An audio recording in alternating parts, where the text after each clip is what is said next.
Good morning friends. आजच्या व्हिडिओमध्ये आपण बघूया ज वर्ड्स.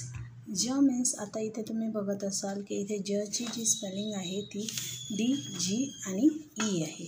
तर DGE जेव्हा येते तर तेव्हा त्याची साऊंड येते ज. पण हे मुलं बऱ्याचदा इथे काय करतात की डीची साऊंड ड आणि जीची साऊंड ज आणि ई असं त्याचा मिनिंग असं त्याचा अर्थ पकडतात. पण तसं नसते.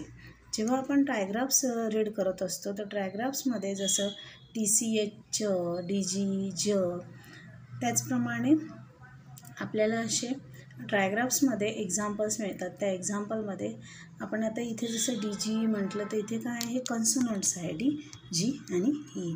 तर हे कॉन्सोनंट्स आहे. कॉन्सोनंट्स आपल्याला जेव्हा जेव्हा DG आणि ई हे कॉन्सोनंट सोबत दिसतात तेव्हा आपल्याला याची साऊंड ज रीड करावी लागते. ज रीड करावी लागते. इथे डीची एक साऊंड येत नाही आणि जीची एक वेगळी होत नाही. त्यामुळे हे 3 लेटर वर्ड्स आहे. 3 letter words makes 1 sound. It is called trigraphs. Trigraphs कशाला म्हणतात? जेव्हा 3 लेटर्स वर्ड्स एकसोबत एकच साऊंड काढतात, एकच साऊंड त्याची निघते, त्याला म्हणतात ट्रायग्राफ्स. Try means 3 letters. ठीक आहे.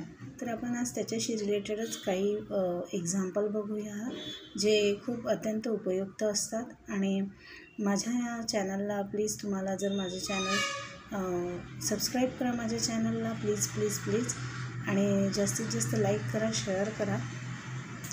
मी या अगोदर शॉर्ट साऊंड, लाँग साऊंड, त्यानंतर ट्रायग्राफ्स, डायग्राफ्स, ब्लेंड्स, कन्सोनंट्स, सगळ्या ब्लेंड्सचे जे कन्सोनंट ब्लेंड्स आहेत ते सगळ्याचे व्हिडिओज ऑलरेडी चॅनलला अपलोड केलेले आहे. तर प्लीज चॅनलला जास्तीत जास्त लाईक करा आणि सबस्क्राईब करा फोनिक मराठी चॅनल.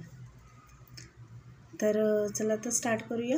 तर अगदी सिंपल पद्धतीने आपण सुरुवात करणार आहोत. तर याची काय साऊंड येणार आहे? ईची काय साऊंड आहे? ए ज. आता इथे DGची आपल्याला एकच साऊंड करायची आहे, ए ज. त्यानंतर नेक्स्ट आहे ह ए ज, हेज. नेक्स्ट व ए ज, वेज. ल ऑ ज, लॉज. त्यानंतर र ई ज, रीज. ड ऑ ज, डॉज. ज अ ज, जज. ब ॲ ज, बॅज. फ्र ई ज, फ्रीज. ब्र ई ज, ब्रीज. स्म अ ज, स्मज. फ अ ज, फज. तर तुम्हाला हे लक्षातच आलं असेल की आता जिथे जिथे आपण DG वर्ड्स आहे तिथे आपल्याला काय साऊंड करायचं आहे? ज साऊंड करायचं आहे. पण जेव्हा आपण हे लिहितो तर लिहिताना प्रॉब्लेम नाही आला पाहिजे, म्हणून यासाठी थोडी प्रॅक्टिस ही लिहिताना केलीच पाहिजे.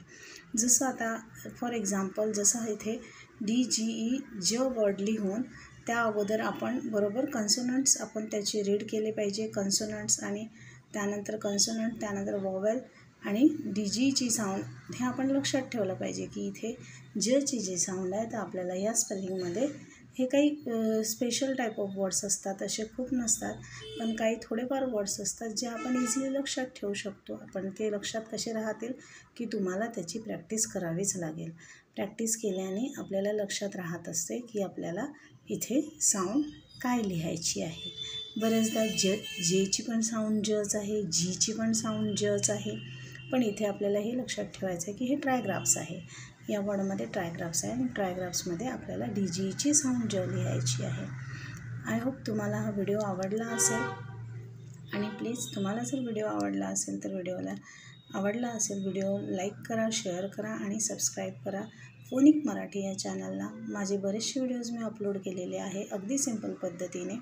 तर प्लीज एक छोटासाच व्हिडिओ मी बनवत असते. तर प्लीज माझ्या व्हिडिओला जास्तीत जास्त लाईक करा, सबस्क्राईब करा आणि शेअर करा.